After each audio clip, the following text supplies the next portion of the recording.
Bonsoir à tous et ravi de vous retrouver pour cette nouvelle édition de votre journal de 22 heures, les faits marquants de l'actualité.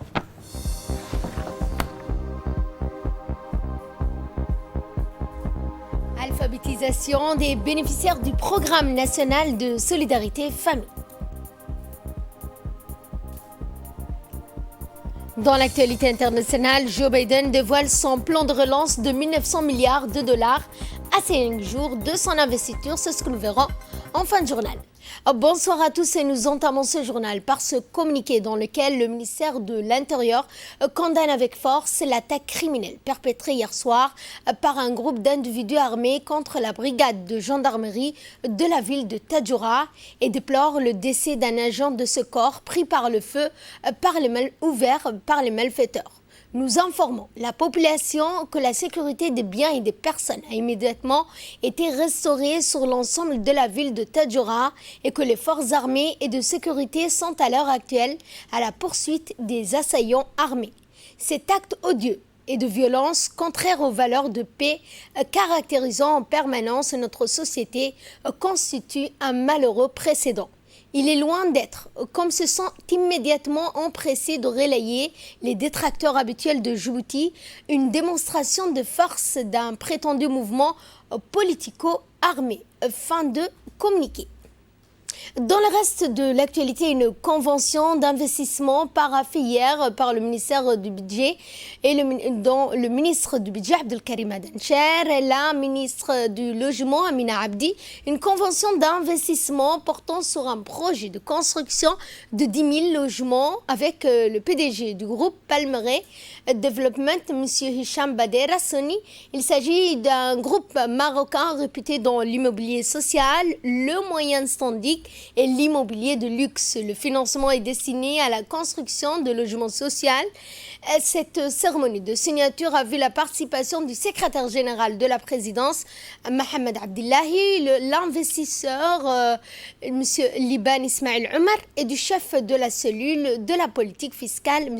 Abdel Fattah Moussare. Ce projet s'inscrit dans le cadre de la politique du logement, un toit pour tous, du président de la République, Ismaël Omar Guelleh. Je vous l'annonçais en début de journal, le ministère des Affaires sociales et des Solidarités, en collaboration avec l'UNFD, a lancé les premières séances d'alphabétisation des bénéficiaires du PNSF. La ministre des Affaires sociales et des Solidarités, Mme Mouna Ousmane, accompagnée de la secrétaire générale de l'Union nationale des femmes djiboutiennes, Fatouma Moussa, a assisté mercredi 13 janvier à une session d'alphabétisation dans 2 écoles de la commune de Blous et celle de Balbala, avec plusieurs collaborateurs de 2 institutions. La visite des 2 responsables a été l'occasion de s'imprégner de l'engouement des bénéficiaires pour le programme d'alphabétisation, conscientes qu'elles sont de son impact sur les capacités à lutter contre la pauvreté et à entrevoir des activités génératrices de revenus, l'avenir avec atout considérable qui est la maîtrise de la connaissance. Et prenons la parole, la ministre des Affaires sociales et des Solidarités, Mme Mouna Ousmane, a indiqué que ce projet, qui est l'alphabétisation, a été initié par le président de la République, Ismaël Omar Guelleh, et de l'Union nationale des femmes djiboutiennes, avec à sa tête la première dame. Ce projet a pour objectif de doter ces femmes d'un vocabulaire professionnel et fonctionnel de principales activités exercées, surtout pour les femmes rurales. Ainsi a-t-elle ajouté plus loin pour bénéficier du programme de transfert monétaire. Il est important que la femme djiboutienne soit instruite. C'est pourquoi l'alphabétisation des femmes est primordiale pour la croissance économique du pays, car cela leur permettra de développer leurs compétences et de construire ainsi que de renforcer leur indépendance économique.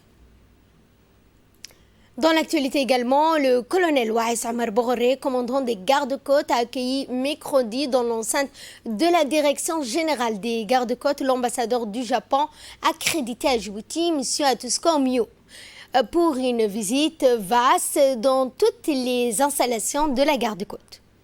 la visite à la garde-côte de l'ambassadeur du Japon, il était accompagné de son attaché de défense. Lors de son entretien avec le colonel Omar Boghoré, cet entretien a débuté par une présentation exhaustive des missions de sécurité et des sûretés du domaine maritime djiboutien et de la région.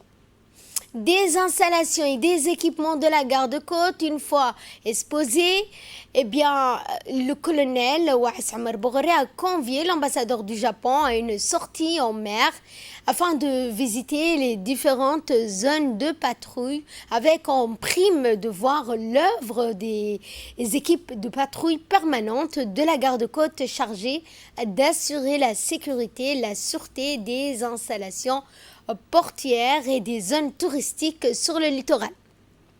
À le retour de la mer, la délégation japonaise, conduite par l'ambassadeur, a eu droit à la visite du département recherche et sauvetage de la garde-côte. L'officier responsable de ce département leur a expliqué les missions principales, les activités courantes réalisées par ce service et les différents matériels et équipements utilisés pour la recherche et sauvetage des personnes en détresse en mer. Il s'en est suivi une visite du centre médical de la garde-côte. L'ambassadeur du Japon a pu découvrir les différents services fournis par ce centre médical tels que la consultation, le service d'urgence, le laboratoire d'analyse et les salles d'hospitalisation. Une brève présentation faite par le médecin qui a indiqué que ce corps disposait de tout ce qui servait donc à ce que les familles puissent donc se soigner dans ce centre. Toujours guidé par le colonel Waïs Omar Boghoré, commandant des gardes-côtes, l'ambassadeur du Japon en République de Djibouti, M. Atuska Omio, a été reçu ensuite au port de pêche, centre des opérations de la garde-côte. Le commandant de la garde de la zone du port de pêche qui a accueilli la délégation japonaise leur a fait visiter les différents services que comportent ces installations. Parmi les services visités, on peut citer la brigade des recherches et des affaires judiciaires, le service de transmission et le service technique. Le camp de Doralé, principale installation de la garde-côte, a été la dernière à être visitée par l'ambassadeur du Japon en République de Djibouti en fin de matinée du mercredi 13 janvier. Une brève visite des différents départements et services au sein du camp de Doralé est organisée pour l'ambassadeur.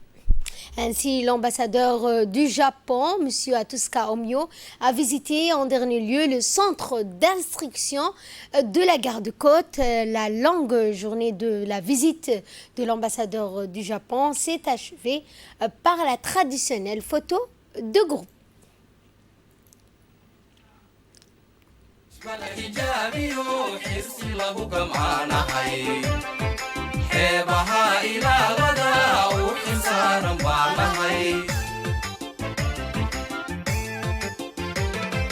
caalankii xabaaliyo xabsiyooda loo galay xaaja loo qabay xooliyo naf loo huray xabad lagu ilaashiyo xuubin daafacdaanahay caalankii xabaaliyo xabsiyooda loo galay xaaja loo qabay xooliyo naf loo huray xabad lagu ilaashiyo xuubin daafacdaanahay yishbala xijaabiyo xirsi lagu gamaana. L'Union de la presse francophone de Djibouti, en collaboration avec l'UNICEF et de l'USAID, a organisé hier à l'Institut des études diplomatiques de Djibouti une journée de sensibilisation à l'endroit des journalistes djiboutiens sur le prix national des médias pour les enfants. Ont participé à cette journée le président de l'UPF Djibouti, Kennedy Ibrahim, le responsable de la communication de l'UNICEF, M. Faisal Ulmi, Madame Fatouma Ibrahim, spécialiste de la communication pour le développement, lors de cette journée, une présentation de la Convention internationale des droits de l'enfant a été faite. Celle-ci, rappelons-le, a été adoptée en 1989 par les États membres de l'ONU et met en avant 4 principes fondamentaux concernant les enfants: la non-discrimination, l'intérêt supérieur de l'enfant, le droit de vivre, survivre et se développer, ainsi que le respect des opinions de l'enfant, surtout en cette période de crise du Covid-19. La date limite de participation pour ces prix nationaux des médias pour le droit de l'enfant a été fixée au 23 janvier prochain. Et dans un mot prononcé à cette occasion, le président de l'UPF, Djibouti, Kennedy Ibrahim, a rappelé l'importance des médias nationaux dans la sensibilisation des droits de l'enfant et le rôle que jouent les journalistes. Une journée de sensibilisation à l'endroit des professionnels des médias, surtout les journalistes, pour qu'ils puissent participer à ce prix qui est initié par l'Union de la presse francophone en collaboration avec l'UNICEF et l'USAID. Donc, comme vous le savez, ce prix est dédié à l'enfance.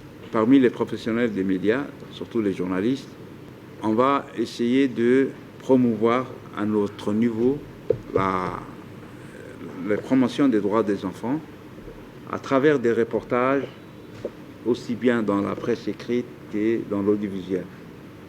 Donc, c'est un prix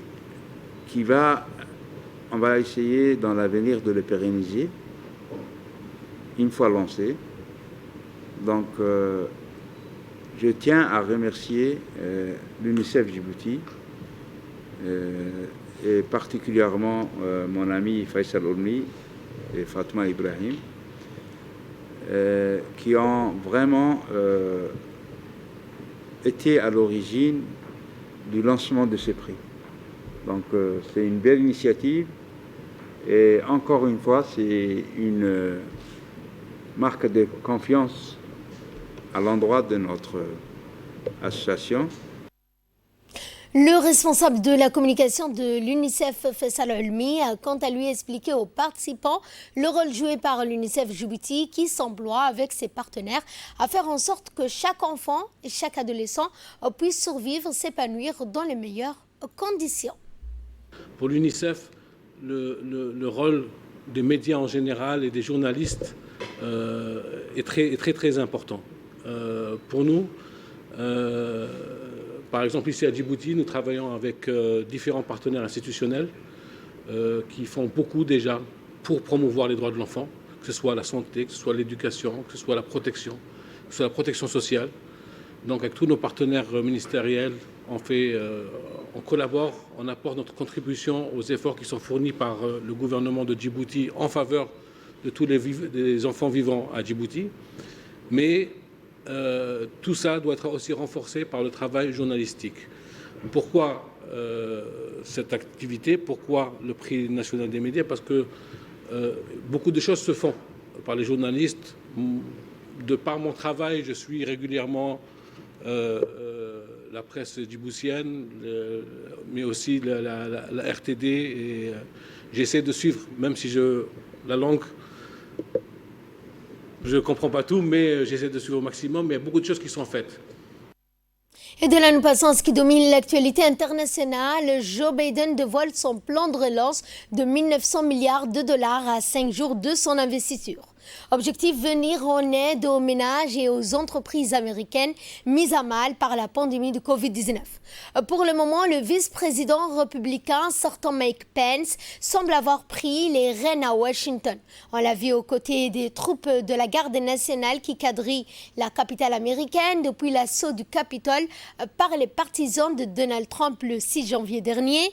On l'a vu en réunion avec le FBI, les services de sécurité, en effet, sur les dents face à la menace de nouvelles manifestations à Washington, mais aussi dans d'autres villes du pays d'ici la prestation de serment de Joe Biden et de sa vice-présidente Kamala Harris le 20 janvier sur les marches d'un Capitole barricadé. Quant à Donald Trump, désormais mis en accusation, il fera donc face à un procès en destitution au Sénat après l'investiture. L'enjeu ne sera plus de l'évincer du pouvoir, mais s'il est reconnu coupable, un deuxième vote pourrait viser à lui interdire d'être à nouveau candidat à la Maison-Blanche. Fin de ce journal, merci à vous de nous avoir suivis. Excellente soirée à toutes et à tous.